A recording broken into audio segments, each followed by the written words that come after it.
YouTube, what's happening? And welcome back to the Hollywood Rip Studio for this week's episode of the Cardboard Critics Sports Card Podcast, where we go over which cards are spontaneously combusting because they're so hot, which cards are sinking like the Titanic because they're so cold, and which cards you should consider investing in for the future. Once again, I'm your host, Mr. Hollywood.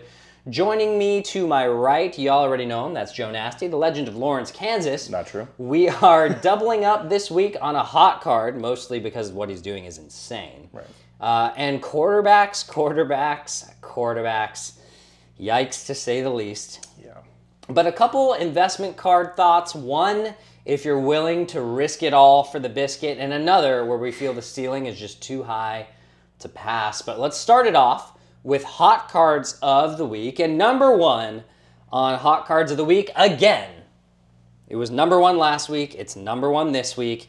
It is this card right here. This is Shohei Ohtani's Topps Chrome, 2018 Topps Chrome pitching base card in a PSA 10. It is up 45.6% over the past week to $240 per card. Anything happened this week? I don't think so. It was a $140 card a month ago, and I will be the first person to admit that I was wrong. Oh, this is big. Last week. You could have still bought this, sold it, and made money even last week when we talked about it. It's going up a lot more than I had anticipated. Really, all Ohtani cards are absolutely insane right now. Mm-hmm. Remember, guys, we told you to buy this 3 weeks ago. We did. At 120 or 125 or something. And I was like, guys, hello, this was a $240 card when he was hot last year. Buy this card. I don't know how many of you guys were listening, but at least 200 people. I was right 3 weeks ago. I was wrong last week, but I was wrong in like a good way. Yeah. Like you would have made more money. But, you weren't wrong in like you could build a submersible that could like see the Titanic. Wrong. Yeah, exactly. I wasn't Ocean Gate wrong on this one. But only because you brought up the Titanic. That's why. But what has Ohtani done in 2024 or recently? Well, he's hitting 301. He is 53. No. I think 53, 55. Look it up. Okay. I think he's 53. Maybe that's changed. But he has a 1.023 OPS and 123 RBIs. Of course, we don't have to tell you that this is the first 50-50 season in MLB history. If you have any Ohtani cards and you're not just trying to hold it forever, now is the time to sell it. I am telling you, the odds that this Dodger team wins the World Series is low. And I know some of you might think that's crazy to say. They cannot pitch. This team cannot pitch and is going to need 6, 7, 8 runs a game to have any shot. And when the Dodgers inevitably are eliminated from the postseason this year, I'm telling you, this card will go right back down to $100. Maybe even a little bit less than that. So if you're holding anything like this, unless you want to take the 20% chance, maybe even less, the 15% chance that the Dodgers do win it all and that this card will go even higher, now is the time to sell your Shohei Ohtani stuff. What are your thoughts on Ohtani cards going forward into the playoffs? Yeah, and by the way, he is, drumroll, 53, 55. Okay, so he is at 53-55. Yeah. I got that one wrong. That's my bad. But you are 100% correct, I believe, in terms of how the Dodgers are going into the playoffs right now. The pitching is in tatters. You can't really trust Flaherty or Yamamoto. You can't really trust, well, you can't trust Buehler. And look. But they'll have to. But they're going to have to. And the bullpen's not really that stable either, which is not what you want heading into the playoffs. We make no bones about it. We follow the Dodgers a lot on this show. We don't call it Hollywood Rips because we're located in Nebraska. That's true. Right? So we've got our eyes on the pulse, and I just completely agree with you. Do what you got to do with the Ohtani card now, before he, Betts, and Freeman inevitably go 0 for 36 in the NLDS. You're right. You know what I mean? Right. 0 for 36 and a loss to the Mets or something crazy. It's going to be the Dodgers. The memes are correct, unfortunately. It's going to be the Dodgers with $1 billion worth of an offseason. Yep. And then they're going to lose to the Arizona Diamondbacks based on the power of friendship. Exactly. Exactly. It really stinks. They overspent and they over-rostered pitching in the offseason. Everyone said you need pitching, and they went and got it, and they bolstered. And the baseball season is just a huge B. And it still fell apart. And they still have nothing. Imagine if they hadn't got Flaherty. Oh, they wouldn't win the division, I'll tell you that. Yeah, I don't think they'd be, because Flaherty's been very good. He's been solid. He's had 2 or 3 blow-ups. Yeah, but he's been like a mid-3s ERA guy. Keeps them in games. Keeps that offense. And he's had a few games where he's been stellar. He has. So, that being said, I think the offense is very good. If they had a pitching staff that I believed in, I would actually say they're probably going to win it all. But it's the playoffs. You're going to face only elite teams and only elite pitching, and you just flat out can't rely on scoring 6 to 8 runs a game. No, you can't. You can't. That's not the name of the game. The formula is not there for the Dodgers this year. It's just not. And I don't think their defense is good enough to steal games. So, yeah, take that for what you want. Do with that information as you need with the card. There it is. I will say now that you can probably no longer buy this card this year and make money on it. Okay. We'll see if I'm wrong next week. We will see. But we are moving on to our second hot card of the week, and that is New York Mets shortstop Luis Angel Acuna. His 2020 Bowman Chrome first prospect autograph in a PSA 10 is up 191% over the past week to $248. Of course, Luis Angel Acuna is the little brother of Ronald Acuna Jr. There's another little brother as well. Nice. But this was an $85 card last week. It is now $248. Why is it $248? Well, since his call-up, he's hitting .348 with 2 homers, 5 RBIs, and a 1.087 OPS. What was Acuna's performance like in the minors? He hit .258, 7 homers, 50 RBIs, and 40 steals with a .654 OPS. He had a .654 OPS in the minors this year. .752 career OPS in the minors. He's 22 years old. He has probably some of the most talented genes on planet Earth. Yes. Right? I think we can agree with that. Doesn't always translate, but yes. Does not. He does not have tossed salads for knees yet, like his older brother Ronald does, unfortunately. No. That's really unfortunate. I think he'll be good, but you're going to have to hold this card for a long time, in my opinion. He's only 22. There's going to be a lot of maturing to do for this kid.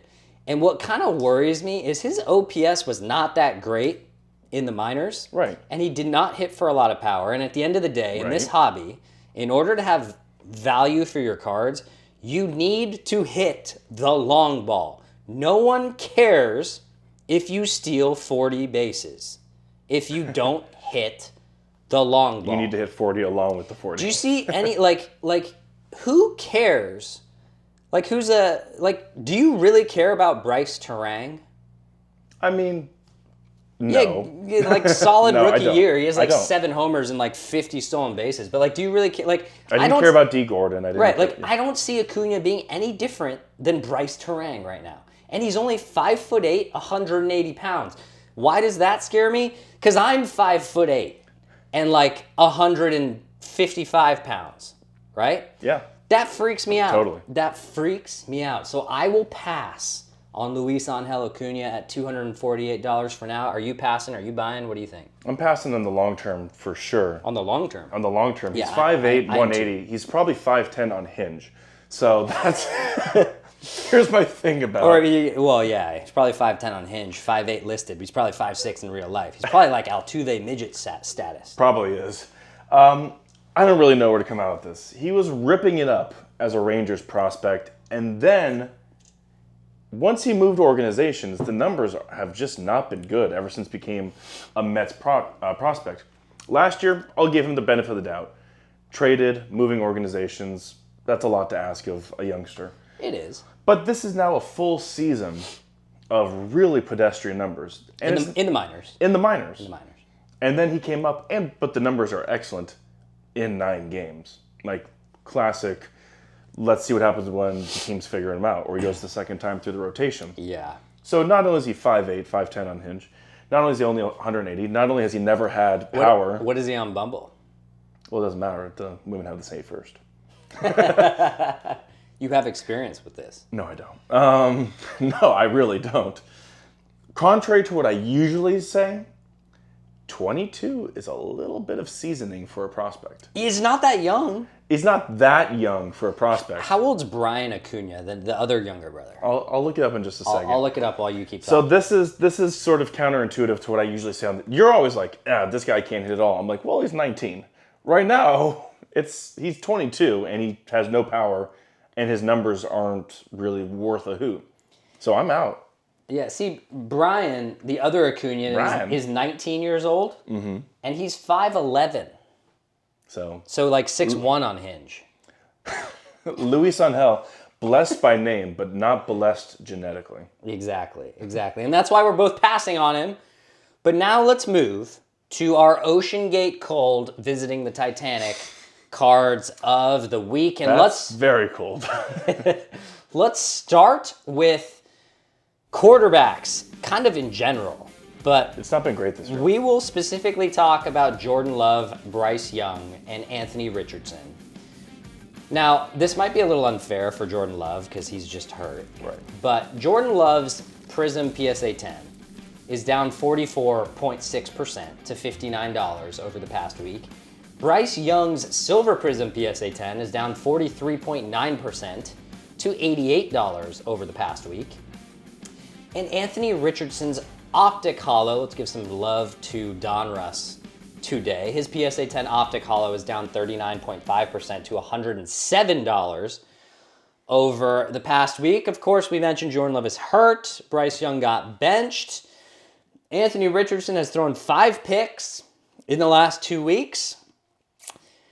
Man, quarterbacks 9 times out of 10 just F you over for the most part. And this is why, man, I just really hate buying football cards during the season. I just hate it. If anything, I really think like these actually might be the times to buy them. Yeah. I'm not even like, I understand what you're saying. like, do you know what I mean? They've been like so bad. They've been so bad that if you really believe in it, like throw $100 at a Richardson Optic Hollow, or throw like $50 at a silver Bryce Young before he gets traded to another team. $17. Yeah, maybe like $17. But man, quarterbacks has been brutal. Lawrence has been horrible. Like, there's so many we could talk about. Malik Willis. Yeah, Malik Willis. Packers? He hasn't been great. No, I'm talking about the Titans one. Who's the Titans? Will Levis. Will Levis. Malik Willis was a Titan. Yeah, he was. Yeah, I'm talking about Will Levis has been horrible. Like, there's really been no quarterback. Lamar Jackson hasn't been great. Joe Burrow's been like, Like, there hasn't been a single quarterback this year that has actually been like, oh my God, they're amazing, except for Sam Darnold. Right. Which is crazy. Which is so crazy. But Stafford's got good numbers, but the team has, Yeah. But cold cards, quarterbacks, what are your thoughts? Yeah, I mean, Love's the outlier here, right, because of the injury. As you mentioned, it's kind of a tough break for him. Right. Literally, figuratively. Yeah. The thing with Young is, this time last week, I would have sat here and said, yeah, bad situation. You get drafted number 1 overall. There's a reason that team's drafting number 1 overall, this, that, whatever. Then you sort of start watching Twitter videos, and the kid's looking at double teams. Yeah. He's got wide open receivers directly in front of him, and he's throwing into the double team. And This double is that. Bryce Young. This is Bryce Young, yeah. And then, like, you could talk about the Panthers stinking it up all you want, and then Andy Dalton steps in, goes 26 of 37. That'd be insane if he went 36 of 37. 319 yards, 3 touchdowns, no interceptions against what I think is a really good Las Vegas defense, and all of a sudden you say, well, maybe Bryce Young does just suck. Yeah. And then This would be one thing if the Panthers brought in Andy Dalton and still lost like 30-10. right, because then it's a But this is overarching, such a crazy turnaround. like that's a good game. Yeah. I mean, I'm with you. Again, and it's like it's tough. We're throwing QBs into these tough situations, and it's like I sort of missed the days where they were able to get seasoning, and I'm sure the rookie QBs miss that as well right now. Yeah. And Anthony Richardson, for me, we've had this discussion probably 2 or 3 times now. I don't think he's good. And I know I counteract myself all the time, but for someone that was such a physical freak and someone that had to be drafted in the top 10 of the NFL draft, why didn't he do anything at Florida? Right?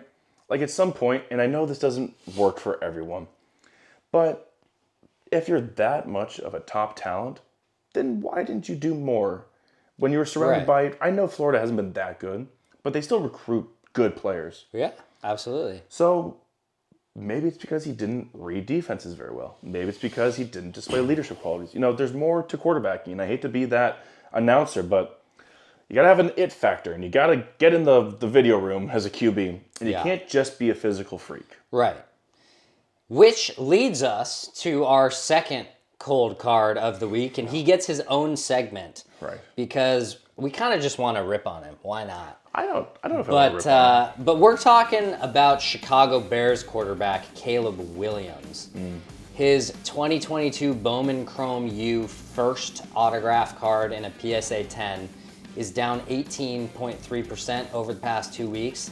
It is now Boeing $777. It was closer to $1,000 at the start of the season. Through 3 weeks, he has been better than Bryce Young because he hasn't lost his job yet. But that's about it because he has thrown 4 interceptions, has a quarterback rating of 65. He's fumbled twice. He's lost one of them. So he's turned it over 5 times in 3 weeks. Somehow they've won a game. But no offensive touchdowns in that game. No offensive touchdowns. Of course, the Twitterverse went crazy when they lost to the Texans, and it actually ended up being kind of a close game. But CJ Stroud tried to pull Caleb Williams over and tell him, keep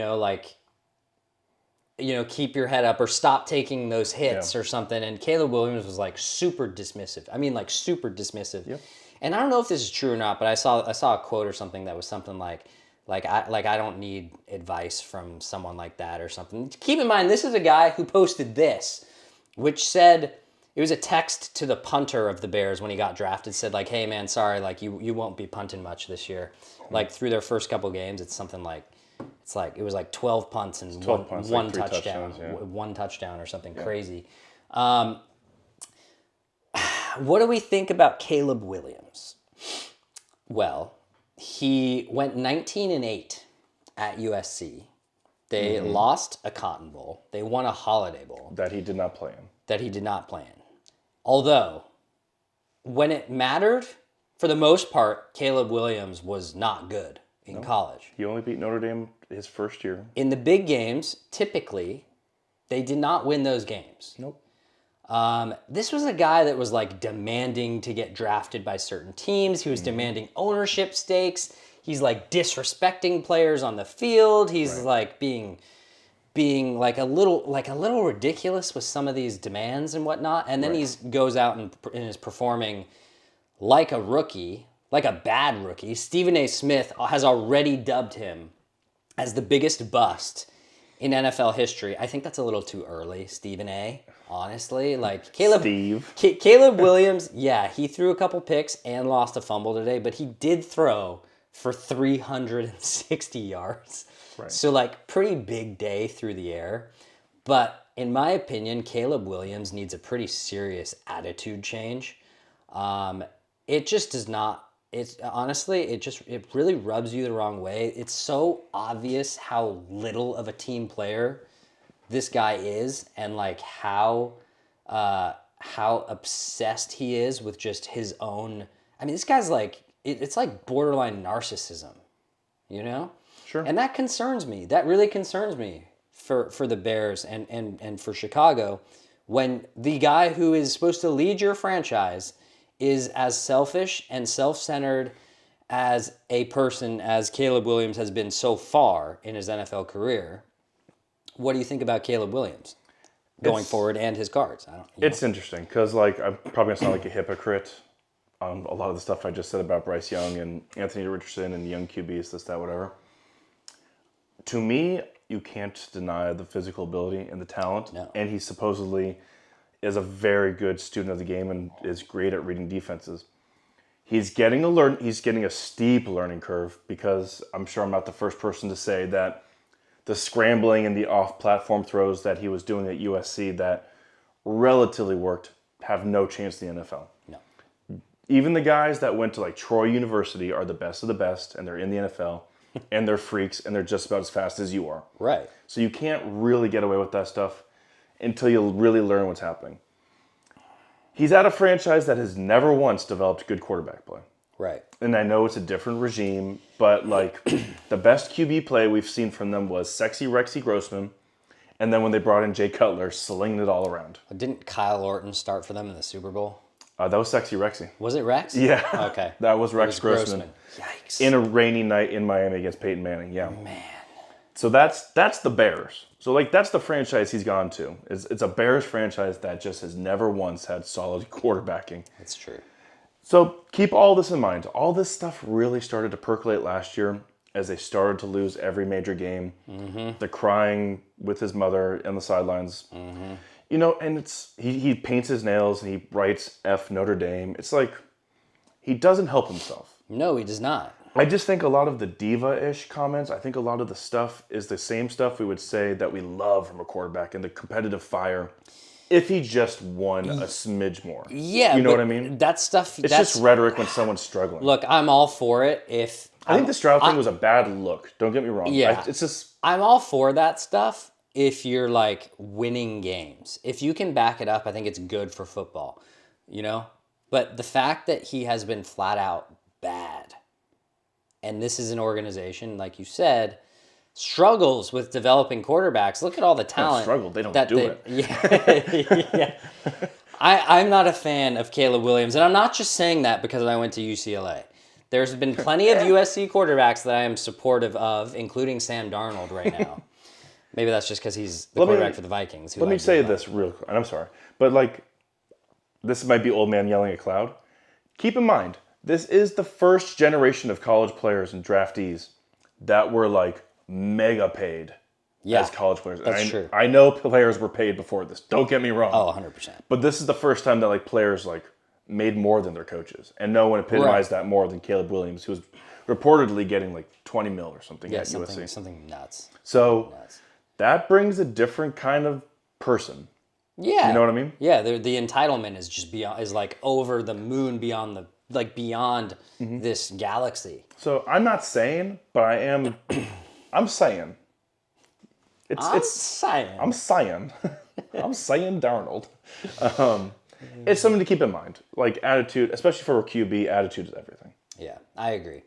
But we're going to move to our invest segment of the week. Just a few reminders in the invest segment, guys. Do not buy baseball cards right now unless the player is significantly undervalued or you're willing to risk it all in the playoffs. Like, really. If you are willing to risk it all, we have one for you that we'll talk about. But sell baseball cards right now. We're about to hit the offseason and the unpredictability of the playoffs. Do not buy football cards right now, again, unless they are way down. Do not buy football cards high during the season. Just don't do it. You're going to get Jordan Love, Anthony Richardson, and Bryce Young burned. Yeah. Week-to-week performances, injury chances are just way too high. Right now, guys, is the time to buy basketball cards. Flat out, it's the time to buy basketball cards, except the new releases from Topps. Those are still a little high as they're still kind of trickling out, as well as Prism Deca. But if you are willing to risk it all for the biscuit, and this is very debatable. Even I'm not sure about this one. Okay. But Yoshinobu Yamamoto, course, starting pitcher for the Dodgers. His 2024 Topps Home Field Advantage card in a PSA 10. This is basically like the downtown version of for Topps baseball. It is down 30% over the past 60 days. It is $86 per card. It goes without saying the Dodgers offense is stacked. They will have home field advantage in the playoffs. And it is not the hitting, but it's the pitching that is what is very weak for LA. And if LA is going to make a deep run, then Yoshinobu Yamamoto will have to be a huge part of it. He'll be a reason. So I do think, and the reason I choose the Yamamoto card is because I think there is a lot of upside if they make a deep run and he pitches well in October. And my reasoning for thinking it's not necessarily that risky is he has so much talent and he's so young. And this is an $85 card. You can really, this card might go down like $20 in the offseason, even if they get eliminated early or he gets shelled in the postseason. Wow. It could be like $50-$60. But I still think there isn't a lot for it to fall, in my opinion. And there's a heck of a lot to gain if this team wins in the postseason. Because the only way they're winning is if he performs. Yeah. Look, he had a 2.6 ERA this year. I know he only threw like 85 innings or something. But 95 strikeouts or 100 strikeouts. I guess he has a 2.9 ERA. He's got 99 strikeouts. 2.96 Right there. ERA now. But look, LA cards tend to do better, in my opinion, than like West Coast LA cards tend to do better than, say, East Coast cards. Like no one gives a crap about Aaron Judge cards except for people in New York right now. Whereas Ohtani, it's like a national phenomenon. He's an international superstar. International. I think Yamamoto's the same thing. He has the international superstar icon sort of opportunity. What are your thoughts on this Yamamoto card as an investment at $85 today? Very worthwhile. And you're right. If they go deep, which we just waxed poetic on how we don't think they're going to. But if they do, he's going to be the reason why. It's going to be him and Jack Flaherty, basically. He has to, yeah. I am willing to go out on a ledge. Like, this is the guy who got the richest pitching contract ever. Right. So I was like, okay, he's never pitched in the majors. Who is this guy? I am willing to go on a ledge and say Yamamoto is good. He is. I'm not even like joking around. I think he's a good pitcher. I think he's a really good major league pitcher. And we saw it when he finally found his footing, hit his peak, and delivered that performance back in July before he got hurt. In the Bronx, 7 innings, 7 strikeouts, a dominant performance over 2 hits. That was him at his best. Then he got hurt. Yep. So, look, he had a bad game today, but I think he's a good pitcher if he stays healthy. I think he does have the chance to be great. 100%. The stuff is there. I think the makeup is there, the willingness, and look, again, he got hurt this year, so the training regimen's kind of weird, but Yeah. it got him to this point, didn't it? He's smaller in stature, but he's got this weird training regimen. Either way, you're going to get value out of a Yamamoto card. I have very little doubt about that, barring disaster physically. So, Right. yeah. If they go far, which I don't think they will, it will flat out be because of him. Like, that's not even hyperbolic. Yeah. I agree. Look, it's basically the home field advantage card, basically a downtown. I think if you can get that card at $85, keep in mind, this is for a PSA 10. It's not like a raw copy of this. Raw. I think it has a lot of upside and very little upside, even if the Dodgers get eliminated from the playoffs early. A couple other names I think that to keep an eye on going into the playoffs that have not been hot card-wise, but their teams could get hot and they could potentially have a big October. Gunnar Henderson, Juan Soto, who's kind of gotten lost in the whole Aaron Judge thing. Yeah. Bryce Harper, Jose Ramirez, William Contreras, Jackson Chourio, all possible names that could get hot in October and see their card prices rise. But our second invest card of the week is none other than San Antonio Spurs rookie center. Oh, I guess no longer rookie center. No. Well, until he takes the court again. Yeah, second year center, Victor Wembanyama. Basically all Wemby rookie cards, except, as we talked about earlier, the Topps Chrome cards, which I think are still too expensive. But let's take a look at some of his big cards. His Silver Prism PSA 10 is down to $945. It's down 8% over the past month. His Crown Royale Kaboom in a PSA 7, of course, PSA 7 is kind of like the highest graded Kaboom you can really get out of this year's set, is down 21% to $4,250. His Optic Slammy is at $1,730. That's down 15%. His Select Silver Concourse is at $116. That's down 26.9%. We're exactly 1 month away from the NBA season starting. Wow. Prices are going to start upticking in the next 10 to 14 days as people gear up for the NBA season. Remember, Wemby is down across the board. We said the August-September doldrums is going to possibly be the lowest that his cards ever get, barring catastrophic injury. The Spurs added Chris Paul. Yeah. They added Harrison Barnes. Devin Vassell is actually pretty good. Like he averages like 20 a game. But the elephant in the room is going to be two things. Number one, can the Spurs play defense? Because their defense outside of Wemby last year was atrocious. Yeah, and I mean atrocious. They allowed 118 points a game last year. 118 points a game. I think that Wemby is going to come out this year and average between 26 and 28 a game. I'll call it 27 a game.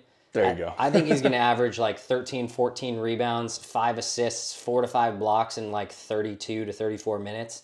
He's going to shoot like 47% from the field, maybe like 35, 37% from downtown.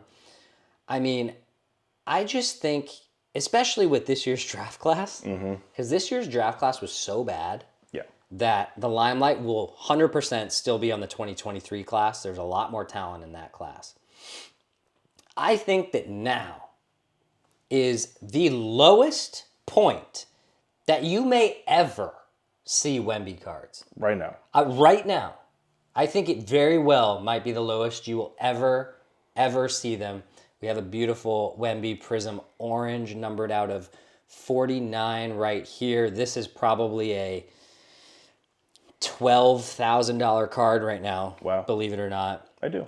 But what are your thoughts on Wemby and kind of the pricing he's at now? He's still like $400 cheaper in a silver than Luka. He's like $200-300 cheaper than Ant-Man's rookie silver.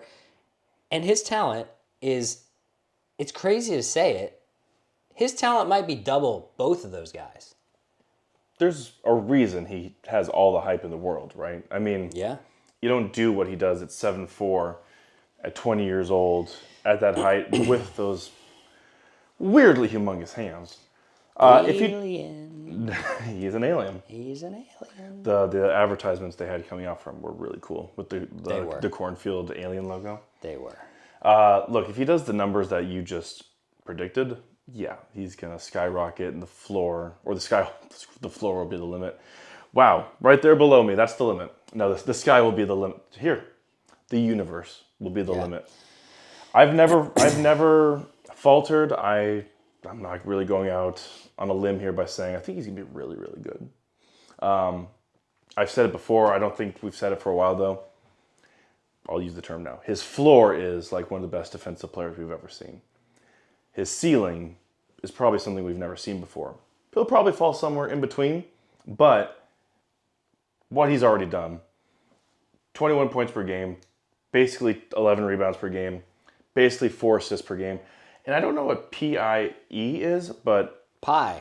Yeah, this says, I believe that he eats 16.2 pies. pumpkin pies per game. Exactly. Although he's in San Antonio, so maybe it's like something like Tex-Mex.